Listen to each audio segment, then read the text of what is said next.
people love you. Like like people know who you are. That's not me. That's not you in the No, room? It is. I'm just kidding. I was gonna say you are a good actor. Right? Yeah. Interviewing Broadway stars of all kind, asking the questions that you have pined.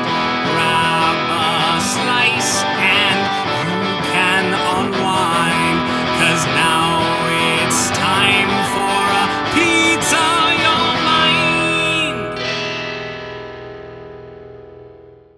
Hi there, and welcome to the next episode of A Pizza Your Mind. Today we have a very, very, very special guest, one of my literally favorite people in the business. It is Merri Sugarman. Yay, thanks so much for being here. Yeah, I'm really. so happy to be here. I'm so happy you for are asking here. me. Yeah, so real quick, we cannot Okay. speak anymore until we have a bite of pizza. Okay. So right here we have half white and then a half ziti. So pick your first slice, please. All right. I'll go with the white since you were psyched about the white. Yes, I'll go white as well. Ready? Cheers. Oh my God, so good. I want to talk a little bit about your background before the Okay. Merri Sugarman we don't know. So when you were a kid, what was your childhood like? I want to be this. Oh, I wanted to be an actor. Yeah, always. Yeah. Like coming out of the womb. I have a BFA in musical theater from Emerson College Okay. in Boston. So was there anything leading up to why you wanted to now be the casting director? When I first got out of college, I got the tour of Les Mis. A little bit after that, I came back, and then I got the tour of Aspects of Love. Nice. And then I kind of needed a change of scenery for a lot of different reasons. And you know, you're always kind of thinking like, should I go to LA? Should I go to Chicago? Because you're an actor. And so I went to Los Angeles, and there I like really started feeling a little bit lost. And so I went and did this interview at this casting company, and they hired me as an assistant, like truly the oldest living assistant on the planet. One thing kind of led to another, and got an executive position at DreamWorks, and that led to another executive casting position at ABC. Even though like I kind of came into my own there as a casting director, I never felt like it was home. And then I started coaching, because I kind of realized that like, oh, there's stuff, now I've been in the room long enough to see like that there's stuff that actors can control. Yep. So once that kind of took off, I realized that I could come home and do that, which is here. Yep. So I came home, and honestly, I never thought that I was gonna go back into casting again. I was really burnt out. I mean, there were a lot of things that kind of led up to this, but really, really what happened was that I met this kid who was really interested in casting, and I called Tara. And I was like, so this kid's interested in casting, do you need any interns? And she was like, I'm kind of up to my ears in interns, but are you back? Do you want to go to work? And I was like, what do you mean, like cast Broadway plays? She was like, yeah. And I was like, yeah. All right, we are at a segment I like to call Speed Slice. All you have to do is answer 10 questions. I'm going to eat a slice of pizza. The amount of time it takes me to eat a slice of pizza is the amount of time you have to answer the 10 questions. Hold, wait, don't look sorry, yet. sorry. I have to get my slice ready. You ready? Yeah. 3, 2, 1. To do magic. I can always eat, I can always pee. Absolutely nothing. Survivor.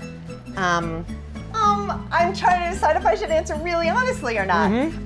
Eating in bed. My thighs.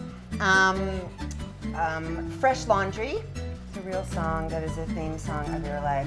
How will you make it on your own? Okay, so that's the theme song from the Mary Tyler Moore Show.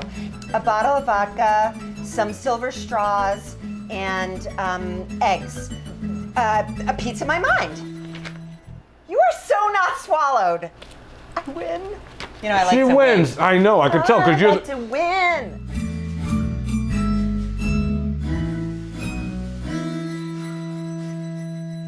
So now we're gonna get into the casting questions. How do you not lose your mind sitting there all day? It's not easy sometimes, but it's hard not to have at like the forefront of my mind what it feels like to walk into that room and like be on the other side of the table. Like it's so fresh to me, it's like it was yesterday. How do casting offices get a show? It's one of two ways. You know, at this point, Tara's built a business, and so she's probably offer only now. But honestly, like if there's something that I really want to do or somebody really wants to do and it's not necessarily on our radar yet, then I'll go to Tara and I'll say like, hey, I'm interested in working on this, and she'll say, well, go get it. And then I kind of do, I mean, to be fair, I haven't done this in a long time, but what I would normally do is do exactly what you do as an actor. Like I'd find out who the general management company is and who's directing it, and are they taking any meetings, and if they are, I'll call and try and get one and let them know that I'm interested. And you know, eventually once you're hired, there's a concept meeting, so you sort of get all of that information and then you proceed with that information. But when you're trying to get the job, You have to do that all by yourself. you don't, and you can make decisions based on the knowledge that you're getting, but you may or may not be right. And then I would like go to that meeting with a big binder full of pictures and resumes, and they may or may not ask me to open up my binder or my laptop. And here I've spent hours and hours doing all this research and gathering up all this information, and I'm sitting in the waiting room with other casting directors, and they call me in, and I go in and we talk for 5 minutes and they say thank you so much.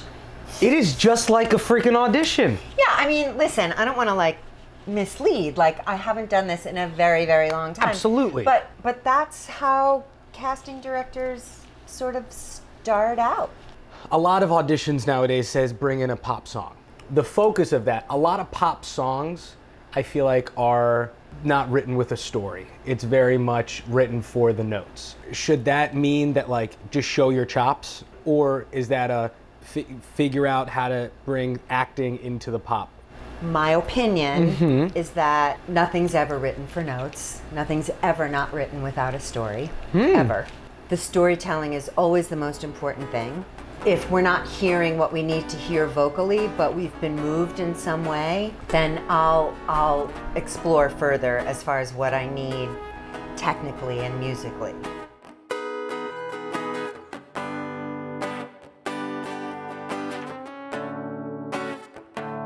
Now it's the last slice. This is geared towards the aspiring actor, and it is time for the slice of advice. My advice is to not take any shortcuts. Read plays, see theater, watch TV, watch film, take class. Really take class, you guys. When I say class, I'm really talking about like acting class, voiceover class, singing class. Improv is the greatest thing you can possibly do. Try not to spend too much or any even time trying to sort of figure out what it is that we're looking for, and try to strictly figure out a way to just leave a little piece of yourself in the room. That's a really successful audition to me.